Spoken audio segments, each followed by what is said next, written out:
السلام عليكم ورحمة الله وبركاته. شلونكم أصدقائي؟ شلونكم أعزائي؟ إن شاء الله تكونون بخير. طبعا أنا اليوم جدا فرحان قدرنا نرتب اللقاء بعد هواية تخطيط وهواية ما طلبنا من أستاذ قاسم إنه ينورنا بهاي الحلقة. طبعا هي هاي الحلقة الأولى والفقرة الأولى من هذا النوع، ولأول مرة أنشر بصفحتي وبصفحة الأستاذ قاسم عن هذا الموضوع. راح نتكلم على هواية مواضيع تخص حالات المجتمع، وبعضها تفيد الطلاب من ناحية الدراسة. وهاي نقطة أنا أكدت عليها على الأستاذ قاسم أنه راح أطلب من عندك وراح أطرح عليك بعض الأسئلة اللي تخص الدراسة، لأنه إحنا هدفنا من هذا اللقاء هو التوعية. طبعا أستاذ قاسم غني عن التعريف، أحد أعلام محافظة ديالى، مؤرخ وكاتب عدة كتب. أنا درست أو قريت هواية كتب إله. حرفيا لو كانت كتبه هي المنهج كان الطلاب كلهم حبوا الدراسة. كتب عبارة عن توعية، بها مقالات، بها روايات، وبها حكم الأشخاص معروفين. بالإضافة أنه مختص بمجال علوم الاجتماع، علوم الاجتماع، الفلسفة، السياسة، الثقافة العامة، والأدب. والأدب كنت دائما كل مرة أكون بفترة راحة، بفترة عطلة، كنت أتواصل ويا أستاذ قاسم وأروح للبيت دائما أطلب من عنده بعض الروايات وبعض الأشياء اللي يوصفها لي حتى أستمتع بها. وطبعا ما قصر أستاذ قاسم، نطاني روايات كلش هواية، روايات عالمية، مثل رواية الكتاب الحرب والسلم لتولستوي. كان كتاب جدا جميل صراحة. بالإضافة إلى كتاب البؤساء لفيكتور هيغو، دكتور فرنسي هذا. وبعدين انطاني كتاب على ضرورة الفن لأرنست فيشر. ومن ضرورة الفن قمت أني أتقمص دور الفنان، وتعلمت هوايات. لأنه الدراسة أو قراءة الكتب العامة هي مو بس مثل ما يظن البعض أنه هي مضيعة بالوقت، لا بالعكس، أنا أشوف قراءة الكتب هي تعليم أكثر من الموبايل نفسه. بالإضافة إلى انطاني هواية طرق ونصائح إيجابية علمتني أمشي بطريق إيجابي بمستقبل حلو، أفكر المستقبل اللي قدام. فلهذا أني جدا أتشرف بهذا اللقاء. أستاذ قاسم طبعا غني عن تعريف، يعني ما يحتاج أن أعرفكم ملفه الشخصي بالكامل، لأنه هو ظهوره بالمقطع هذا وحده كافي على أنه الفيديو ينتشر. وأنا متفائل جدا بهذا اللقاء. طبعا نرحب بك الأستاذ قاسم. اهلا وسهلا. أنا جدا فرحان بهذا اللقاء للأمانة. وانت تعرف انه اني صار لي بحدود الشهر اني اجي عليك على مود هذا اللقاء. تمام. على مود نرتبه، والحمد لله قدرنا نرتبه رغم بساطة امكانياتنا من ناحية التصوير والاضاءة وغيره. تمام. استاذ قاسم، راح نتكلم على بعض المواضيع اللي تخص المجتمع. راح نفتح من عندها عدة اسئلة، اتمنى تكون جاهز حتى نبلش فقرة الاسئلة. تمام. الأسئلة شنو راح تكون أستاذ؟ راح تكون هي عبارة عن فقرتين. الفقرة الأولى راح نطرح أسئلة ونتناقش وتكون بعض المداخلات بيناتنا، والأسئلة الثانية راح أطلب من عندك الإجابة بنعم ولا، وعن طريق الإجابة بنعم ولا أنت لك حق تضيف تعليق بسيط من تمام. عندك. تمام أستاذ قاسم؟ تمام. نبلش بالأسئلة.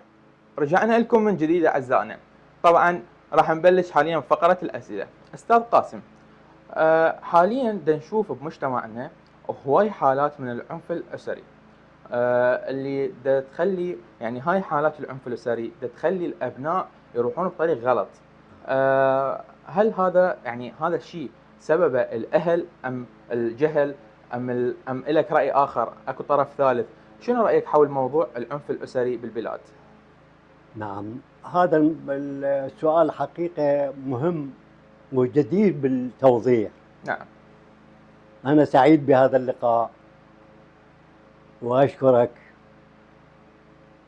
سعيد جدا بهذا اللقاء اللي تناولنا راح يمتد إلى عرض مسائل تتعلق بجوانب اجتماعية متعددة. نعم. منها حول العنف الأسري، حول حقوق الإنسان، حول الحرية، حول كيفية وصول الشباب أو الطلاب إلى مستوى عالي مميز في الدراسة. هذه أستاذ ولو أقاطعك، هذه النقطة بالذات كون طلاب دا ينتظروها، نعم. دا ينتظرون من خبرتك شلون نعم. يتفوقون بالدراسة. تمام. نعم أستاذ.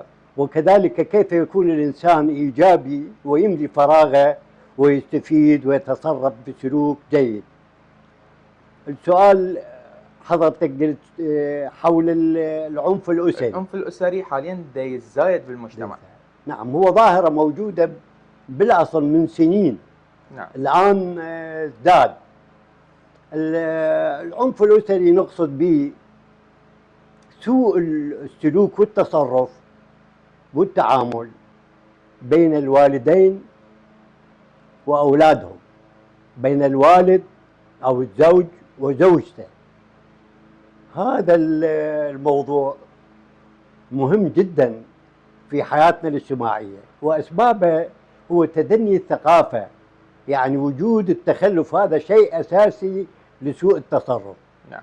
فمعاملة الآباء للأطفال مثلا، تدرج الأطفال ثم الشباب، معاملة خشنة بعنف، لا يسمح له يسأل، لا يسمح له يستفهم، لا ينطي حرية في الحركة، في الخروج من البيت، اللعب قليلا، كبت، وربما يستخدم وياه الضرب والعنف. كذلك طبعا هذه الحالة وهذه الظاهرة تودي بالطفل إلى أن تترسخ بها الفكرة إلى أن يكون شيخ، إلى كبره، تترسخ فيه ويقلد الوالدين أو الوالد بهذا العنف، هو يتحول إلى شخص عنيف، ربما يتعلم أو يتعود على الكذب، يتعود على حسن التخلص بسبب العنف اللي جرى عليه. يتحول إلى شرير، لأن الجهل يودي إلى الشر، والتصرف السيء للطفل يوديه إلى حالة من التقليد للوالد، تقليد للوالدين، إذا الأم والأب، وإذا الأب وحده في كل الأحوال. وحتى هذه الظاهرة موجودة بالمدارس أيضا، المعلم أو المدرس عنيف ويا طلابه بالسلوك بالتعامل، ما يسمح له يتحدث، رأسا يفشله، رأسا يلومه أو يحاسبه، وهذه كلها مسائل يحاسبه بعنف لأنه مثلا ما محضر. بينما في التربية الأساسية الصحيحة من يعني قيم التربية السليمة، يفترض أنه الطالب اللي ما يجاوب حتى ما مسموح اللوم، يعني اللوم البسيط، مو الكلام البذيء، حتى اللوم لا يجوز.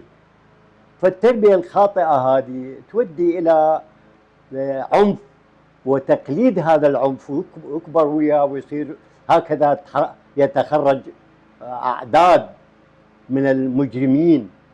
وهنالك في الدول المتقدمة حتى حاليا موجودة هذه الظاهرة، بس بنسبة أقل أيضا موجودة، وانحراف وسلوك سيء ربما يؤدي إلى العنف والقتل. نعم. والسرقة والزنا وإلى آخره من سلوكيات وقيم غير مرغوبة.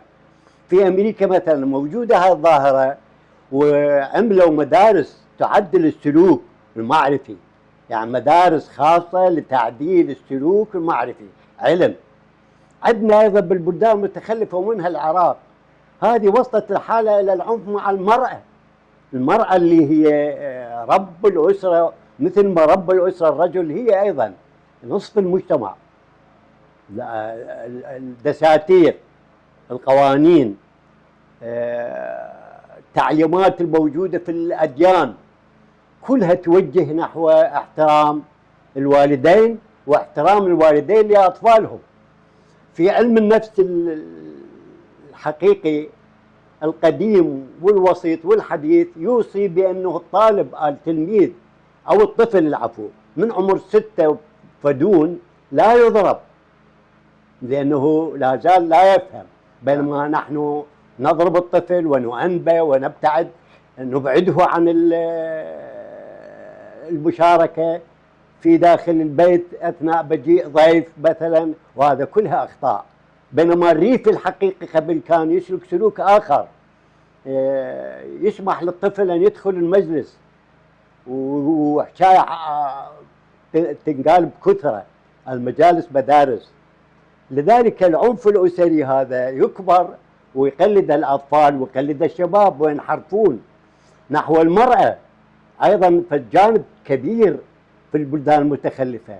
نعم. المجتمع ذكوري متخلف متكالب على الماضي ماضوية، ولا يفهم من الحياة الحاضرة شيء. هذا التخلف يسحب إلى معاملة المرأة معاملة قاسية. بينما من تنظر إلى التاريخ أو التراث تجد أنه قبل آلاف السنين كان السومريون في قوانينهم وفي عاداتهم وتقاليدهم يمنعون الزواج بالطفلة أو الزواج بعمر مبكر 9 سنين أو 10. حتى أكو وثائق سومرية على الحجر مكتوب: أنا لا أتزوج امرأة أو بنت بعمر 9 لأني في هذه الحالة أكون عبار. المرأة كبيرة في حياة المجتمع، هي نصف المجتمع، وبإمكانها أن تصل إلى أي مكان مرموق في الجانب العلمي، في الجانب العملي، في الهندسة، في العلوم، في العسكرية، في الطيران، في كل شيء. نعم. لذلك ينبغي أن تحترم. هذا العنف مع المرأة ودى بنا إلى أن نصنع مجتمع ذكوري يحتقر المرأة، بينما هي الأم وهي الأخت وهي الابنة. يعني قيل عنها قول جميل جدا، الأدونيس يقول: لو وقف كل رجال العالم 50 عاما ليعترفوا بما اقترفوه بحق المرأة لما كان ذلك كافيا. لذلك العنف الأسري داخل الأسرة وداخل المدرسة هو من الأخطاء ومن القيم غير النبيلة، القيم السيئة المتخلفة. نعم. أعتقد هذا يكفي جواب. أستاذ تسمح لنا بمداخلة حول هذا السؤال. احنا نريد نتناقش اليوم. أنت تقول حسب هذا الكلام اللي حكيته أنه كل هاي الأشياء اللي تؤدي بنا المجتمع سيء. زين، احنا اليوم دورنا شنو، أو شنو الأشياء اللي ممكن نسويها حتى نقلل هاي الحالات ونقود مجتمعنا للأفضل؟ طبعا الجواب من الصعوبة جدا، ولا يمكن بفترة وجيزة القضاء على هذه الظاهرة. يريد لتحول المجتمع من مجتمع متخلف إلى مجتمع متنور واعي، وهذا يتعلق بالنظام الحاكم. متى ما يحول المؤسسات التلفزيون والمدرسة إلى مؤسسة تخدم التربية وتعلمهم الوطنية وتعلمهم الأخلاق النبيلة والسلوك الجيد والأدب، عند ذاك يتحول المجتمع على هذه الظاهرة، تتحول إلى صفر أو تقل إلى حد كبير. أما في الآن أو في الحالة السريعة بطريقة وجيزة لا يمكن تغيير. يعني تنتظر زمن وتنتظر تحولات، وهذه التحولات لازم يظهر بها مجتمع وطني ديمقراطي، قد يكون دولة مدنية أو اشتراكية. ذاك الوقت من يكون المجتمع القودة نظام يوفر المساواة والحقوق، راح هذه الظاهرة تضعف إلى حد كبير. زين، شكرا لك أستاذ قاسم. طبعا سؤال كان أنا أسئلة اليوم طبعا للأمانة اختاريتها بدقة، لأنه احنا قلنا اليوم احنا برنامجنا أو حلقتنا اليوم هي للتوعية أكثر من ما هي لقاء. نعم. فاختارت الأسئلة بدقة. هذا السؤال اسحبت من عنده بعض الكلمات أو بعض الأشياء من أحد كتبك، وبالإضافة للسؤال الثاني اللي هسه حسأله. السؤال الثاني اللي أريد أسأله لك عن الحرية. أنا قرأت الحرية للنضال أو حرية في النضال، وقرأت للحرية حدود.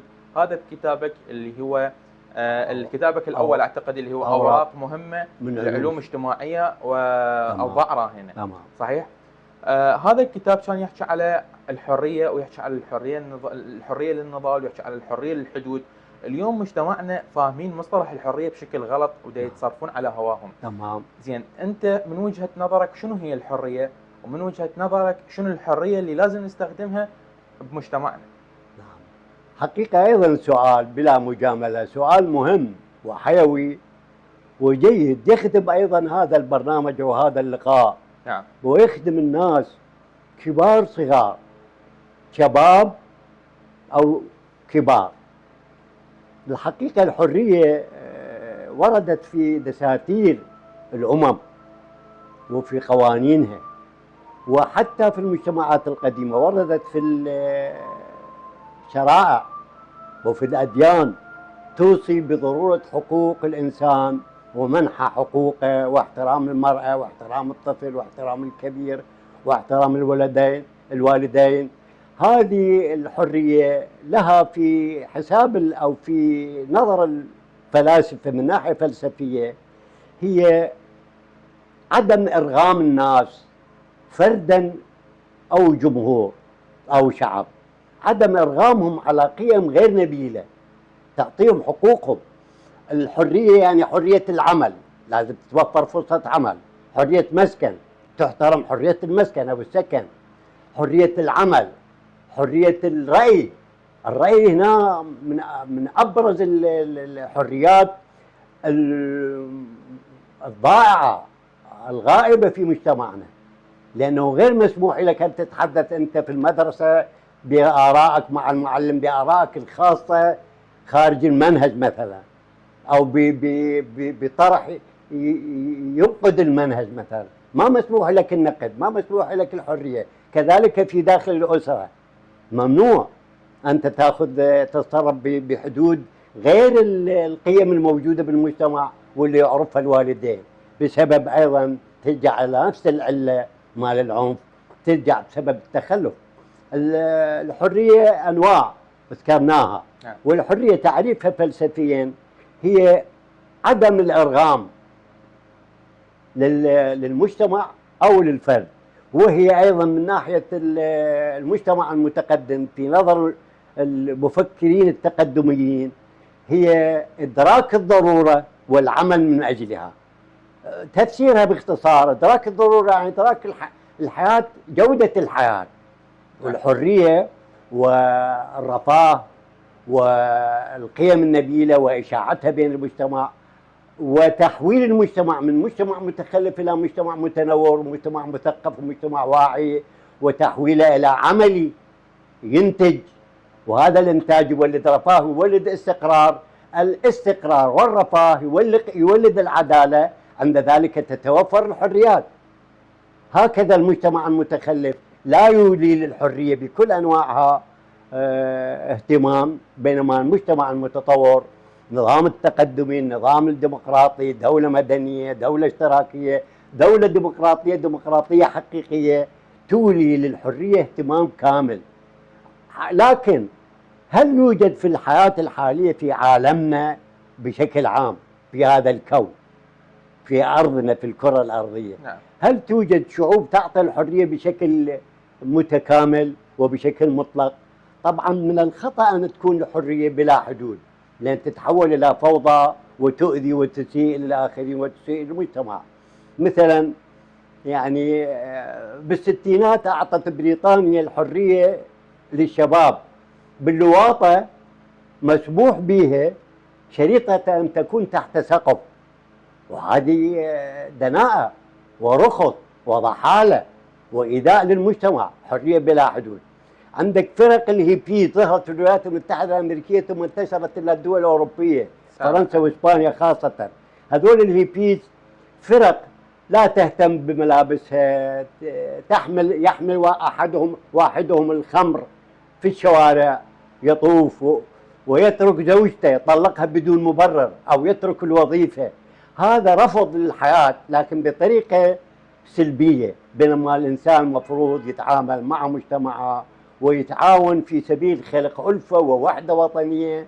والحياة بدون مبادئ ما ضرب بها حرية. يضربون مثل على روبنسون كروسو، طلع بالصحراء واخذ حريته بالغابة، أخذ حريته، لكن هذا من يحميه؟ حرية بلا مجتمع ما حد يحميك. فإذا أيضا ضروري الإنسان حتى يكون إنسان حقيقي ويبحث عن جودة الحياة أن يوفر إلى الحرية في مجتمع واعي متقدم، وهو يعمل أيضا من أجل إسعاد الآخرين. عند ذلك تتوفر حرية للمجتمع المنظم الواعي الديمقراطي، لما يكون هناك نظام وطني يحول المدرسة إلى مدرسة حقيقية، ويحول المؤسسات إلى، حتى التلفزيون والإذاعة تحول إلى مدرسة، مثل ما كان في العراق بنسبة معينة في السبعينات. هذه كلمة مبسطة مختصرة عن الحرية. نعم. طبعا الأمانة بعد كل هذا الكلام من حيسمعون انه هذا الشيء مبسط عن الحرية حيتفاجئون، انا متأكد، لانه يعني الحرية هي من منطقها الفلسفي هي شيء عميق جدا. نعم. يعني انا اعتقد انه الحرية وحدها ممكن تعادل لقاء كامل حديث عنها. تمام. اي. استاذ قاسم، حكينا على العنف الاسري وحكينا على الحرية. نحكي حاليا على شيء ثاني واللي هو منتشر حاليا بالمجتمع، اللي هو الابتعاد عن الكتاب او الكتب. هنا مجتمعنا حاليا دا يهتم بالتكنولوجيا، وهذا الشيء صحيح انه يهتم بالتكنولوجيا، بس احنا دا نحكي على التكنولوجيا هنا اللي هو ابتعد عن الكتب العامة وصار يهتم بالالعاب الجيمنج بالموبايل والسوشيال ميديا ومواقع التواصل اكثر مما يهتم بحياته الدنيوية، بحيث صار الطفل او الشاب او حتى الاكبر من الشاب اللي هو بمرحلة عبر مرحلة الشباب صاروا يهتمون بالموبايل بنسبة أكثر من 60 إلى 70% من يومهم هو استخدام للموبايل. نعم.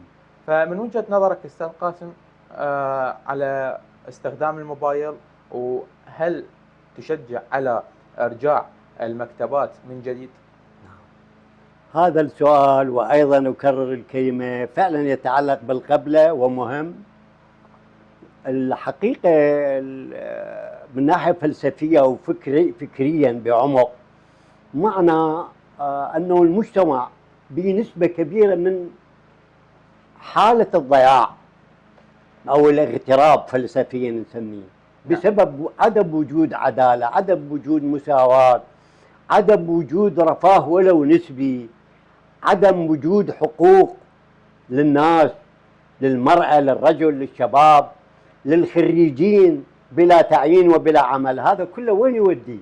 إلى عدم حب الوطن بشكل حقيقي، ويولد الرغبة أو الاندفاع نحو الضياع. يعتبر هذا البلد كأنما ليس بلده، لأنه هو خريج أو شباب، ليس هناك مسرح ولا هناك سينما ولا هناك مدرسة حقيقية أو مدرسة أهلية غالية، لذا ويتخرج وربما ما يتعين. كلها دوافع تودي إلى الضياع والتيه وعدم الرغبة بالقراءة وعدم الاستمرار عن البحث والتأمل والوصول إلى حالة أفضل، وإنما حيلة للإنسان شباب أو كبير إلى إنسان كأنما مخمور دايخ. هذا الضياع قال أحد الأدباء على مستوى العالم، نعم، مكسيم غوركي، في عالمنا هذا، في هذه الحياة اللي تشبه حياتنا، في عالمنا هذا كلامه، في عالمنا هذا يتمنى المرء أن يعيش في خيمة رثة عتيجة بعيدة عن الواقع، بعيدة عن الضجيج، بعيدة عن الموتوسيكلات، يعني بعيدة عن المجتمع. يريد يعيش بر بريف بعيد، ماكو مجتمع، بخيمة عتيجة رثة.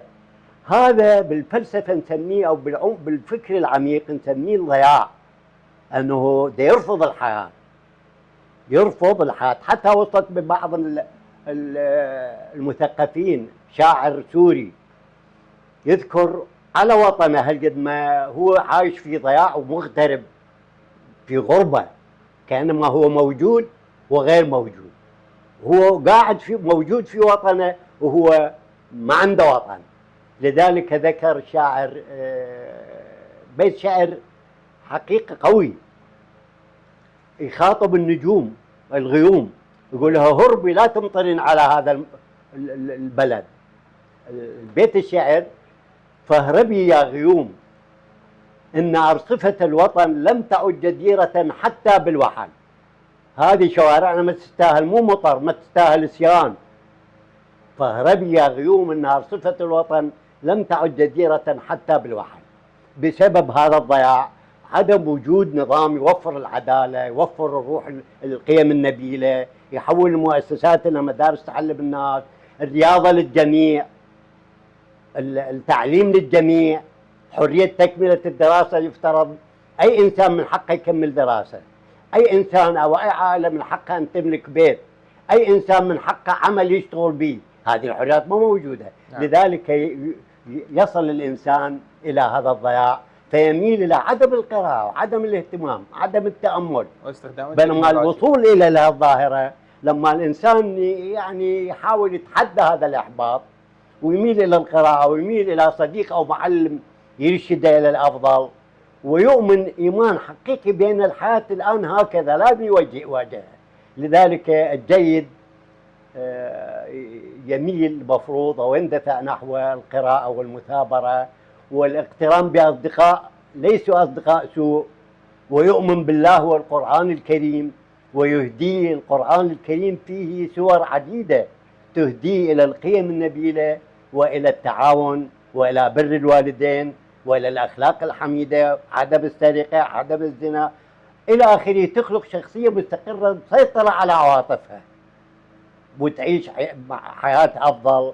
وهكذا المجتمع لا يتحول بسهولة إلى حياة أفضل وجودة الحياة إلا إذا كان مثل ما ذكرنا هذه المواضيع متعلقة بعضها بالآخر. لأنه إذا لم يوجد نظام وطني واعي له استراتيجيات في الاقتصاد وفي العلم أو الفكر، استراتيجيات في التربية والتعليم، ويعمل نحو توجهات جيدة فيها قيم نبيلة، يخلق مجتمع متقدم. هكذا يكون في المجتمع المتمدن الوضع أفضل، بينما بالمجتمعات المتخلفة تظل القيم والضياع سائد وهو ديدن المثقفين خاصة. قاسم نكمل السؤال. احنا السؤال كان على جزئين، جاوبنا الجزء الأول، نجي على الجزء الثاني. تشجع على رجوع المكتبات من جديد وانتشارها، لأن أنا أشوف دائما الدول المتقدمة من طالب يحتاج مصدر أو شيء معين عنده مكتبة كاملة مجهزة بهاي الأشياء. أما بالعراق أنا عن نفسي ما كنت أسمع غير على مكاتب بغداد ونادرا ما ألقاها.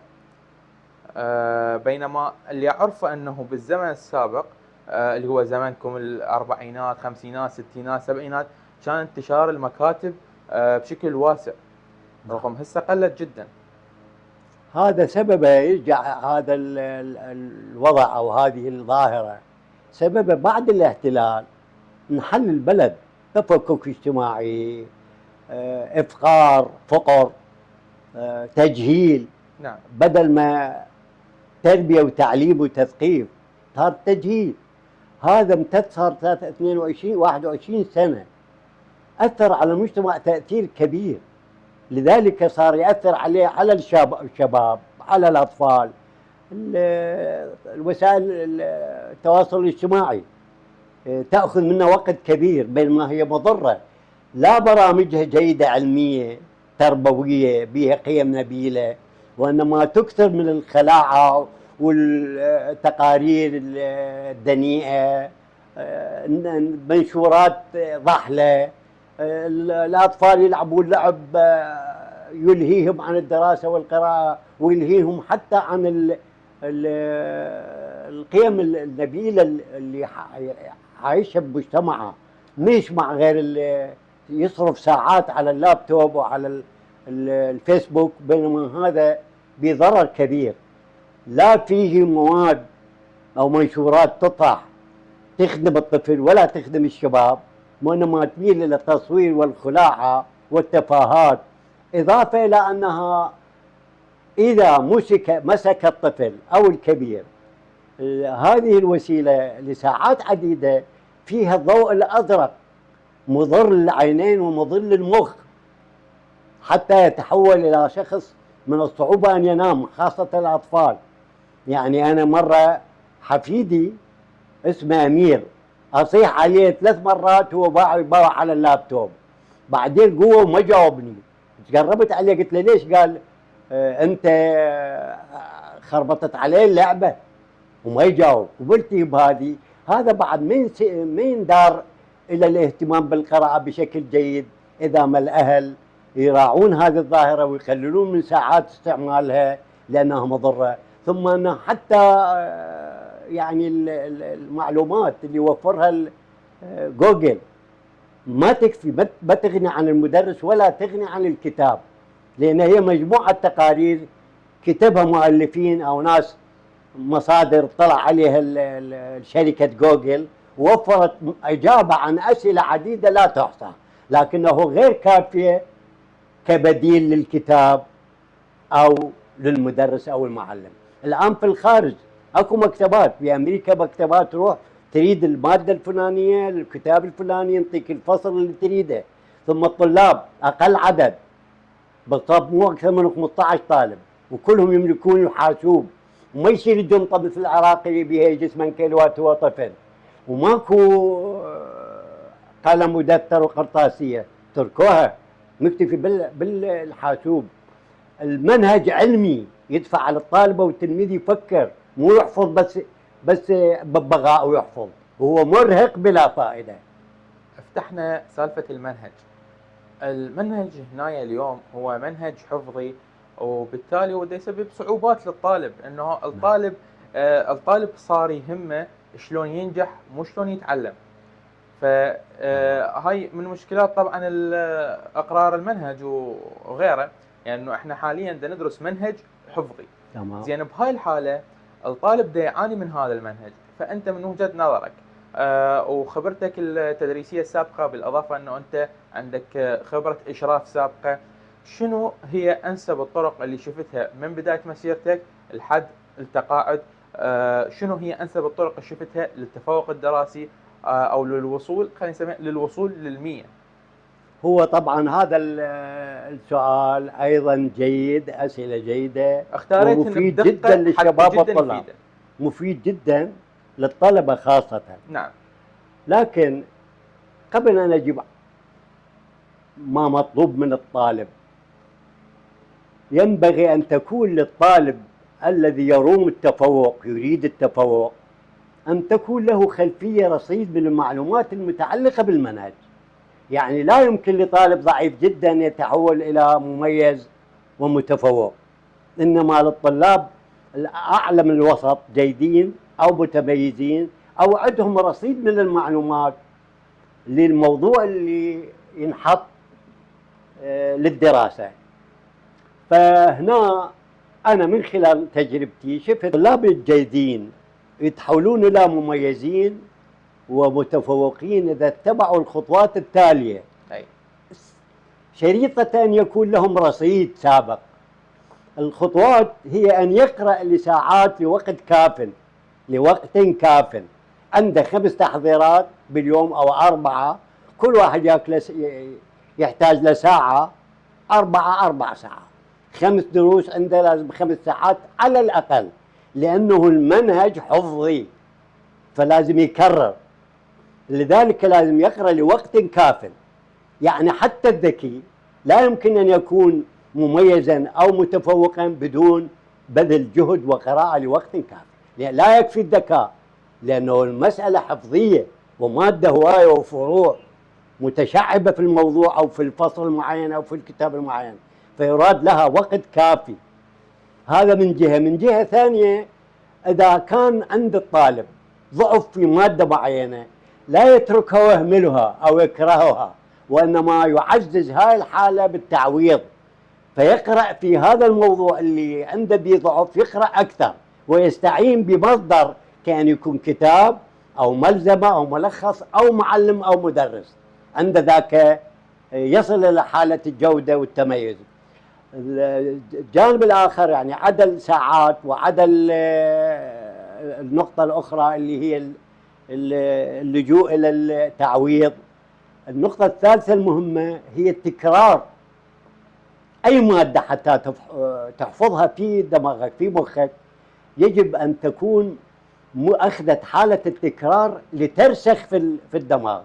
فعندما تتكرر المادة المعينة أو السطور أو الموضوع ل3 مرات مثلا، ترسخ في الذهن أكثر من المرة الواحدة حتى لوقت طويل. يعني مثلا يحضر دروس الظهر ويراجعهم بالليل، ويراجعهن، هذا التحضير مال بكرة، ويراجعهن الصبح، يصير 3 مرات قراهن الصبح ولو مراجعة سريعة، يصير قراهن 3 مرات. لما يحضر الدرس هو حافظها لأنه ترسخت بمخه بسبب التكرار. نعم. هذه نقطة ضرورية، ولذلك هم كل الأوائل تلقاه يقرأ ساعات متعددة، وأحيانا بدون أن يستعين بالأذكياء، عنده رصيد وعنده قابلية بالذكاء، بدون أن يستعين بدرس تدريبي أو معهد، ويقرأ لساعات كافية عديدة، لذلك يهضم المادة. يعني هذه جوانب للطالب اللي يريد يتفوق لازم يهتم بيها، لأنه منهجنا ليس فكري، وإنما 99% منه يعتمد على الذاكرة والحفظ. أما سابقا من تجربتي نفس المنهج كان موجود، بس كان التقويم بأساليب أفضل، كان المشرفين بمستوى أفضل، كان المدرس بمستوى أفضل، أكو تقويم للمدرس، أكو تقويم للمدير، تقويم جيد، أكو مراجع يراجعها ويخرج منها بعد اختبارات شفهية تحريرية بالدفتر ومقابلة وجه لوجه.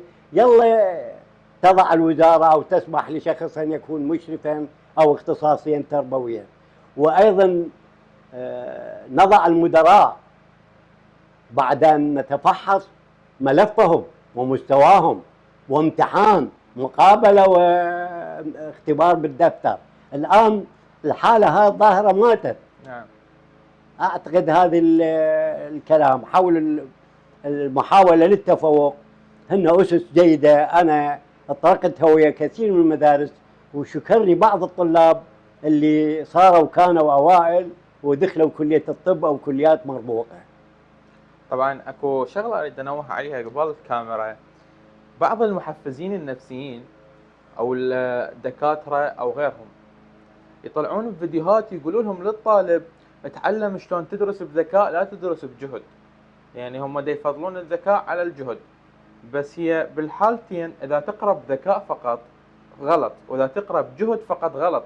انا اتمنى انه اذا وصل هذا الفيديو الاشخاص ينشرون هيك اشياء، اتمنى انه يعرفون فكره انه اليوم انت من تشجع على تقول له بمكان ما تدرس بجهد ادرس بذكاء. اتمنى يغيرون هاي الفكره ويسموها بمكان ما تدرس بجهد ادرس بجهد وذكاء، لانه اعتقد الذكاء من دون جهد هو اللي يساوي الجهد بالحال. مضبوط. بس خلاصه هذا الكلام ان يقرا بفهم، طبعا مو يحفظها ببغاء مثل القصيده دون ان يدري شنو التفاصيل، يدري فهمها، فهم الماده المحفوظه. نعم. وهو لا ياتي بشيء جديد من مخه، يحفظ الماده مع الحفظ فهم الموضوع. انت تحفظ قصيده، يصير تحفظ القصيده بلا ان تعرف معناها؟ لا، يعني معناها تجمع بين الفهم والحفظ. لكن الكلام باختصار منهجنا غير حفظي وليس فكري. نعم. شكرا لكم اعزائي لاكمال الحلقه لهذا المكان. احنا قلنا نطلع من نمطيه الحكي بالفصحى، او حاول قدر الامكان انه نحكيها بلغتنا العاميه ولغتنا العاديه، لهجتنا العاديه. لهنا نوصل لنهايه فقره الاسئله. انتظرونا فاصل صغيروني ونرجع لكم بفقره الاجابه على الاسئله بنعم ولا. فقره جدا بسيطه يعني متاكد راح تعجبكم، لانه الاسئله هم اختاريتها بدقه واختاريتها بشكل مميز، وبعض هذه الاشياء اختاريتها من كتبك، بعضها العلماء طارحيها وانت كاتبها بكتبك، وبعضها انا سامعها من السوشيال ميديا واخذتها حتى نناقشها همينا بشكل سريع. رجعنا من جديد بفقره الاجابه على النعم ولا. حضرت الاسئله طبعا انا كاتبهن بورقه. للامانه استخدم انا اغلبهن حافظهن، بس استخدم الورقه حتى نصيغ السؤال بشكل اوضح. تمام. استاذ قاسم يقول لنا هنا السؤال الاول: هل الانسان الحقيقي هو الذي يشارك الناس همومهم؟ نعم. السؤال الثاني: السعاده هي شيء دائم؟ لا، هي ليست دائمه، لا للفرد ولا للمجتمع. لازم تصير بها وقفات او خروقات او هفوات او ثغرات. نعم. بالحياه، لكن هي بشكل عام نحو حياة أفضل. كل إنسان سعيد لما يعاون الآخرين، يساهم الناس بهمومهم، ويكون لطيف، يحب نفسه ويحب الآخرين، تتوفر السعادة. إذن لا، ليست دائما. السؤال الثالث: الضحك الحقيقي يجلب الفرح؟ نعم، حتى لو كان اصطناعيا يجلب شيئا من السرور. جميل. السؤال الرابع: الذاكرة الممتازة هي اللي تعودت انه تنسى توافه الاشياء. نعم، لأن الذاكرة الممتازة كيف تكون حق ممتازة؟ حينما تنشغل بالجيد، بالمهم، بالمميز، بينما تهمل التافه أو الثانوي، لذلك يتوفر فرصة للبروز. نعم. زين.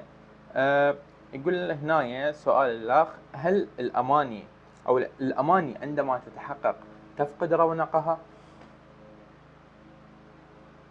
سؤال جميل. نعم، تفقد رونقها. يعني الشخص إذا تزوج، قبل الزواج الحب وتبادل الأحاسيس أيام جميلة، وأثناء الزواج أيام جميلة، لكن بعد سنين يتحول إلى حالة رتيبة حلاوتها ليس مثل بدايتها. كذلك بناء بيت، حالات الجودة به، الحلو به، لأنه أنت تسعى وتأمل تكمل بيت وتبني بيت حتى تحقق. هذا شيء جميل جدا. من يتحقق أيضا بمرة سنين، هاي الجمالية وهذا الشغف والحب للمشروع اللي اسمه بناء يقل. نعم. السؤال الأخير يقول أنه أكثر المتظاهرين صراخا هم أصلبهم إيمانا. خطأ. هو أكثر المتظاهرين صراخا هو أول المنهزمين. هذا انتهازي، فالجواب خطأ. خطأ. لهنا ننتهي من فقرة الأسئلة يا أستاذنا العزيز، فلهنا نختتم حلقتنا اليوم. إن شاء الله تنال إعجابكم. حاولنا طبعا، رغم حتكون طويلة شوية الحلقة، بس أنا متأكد اللي حيوصل لهاي النقطة من نهاية هذا المقطع هو الشخص اللي يدور على الوعي والفهم وغيرها من هاي الأشياء. لهنا نوصل لختام الحلقة ونقول لكم مع السلامة.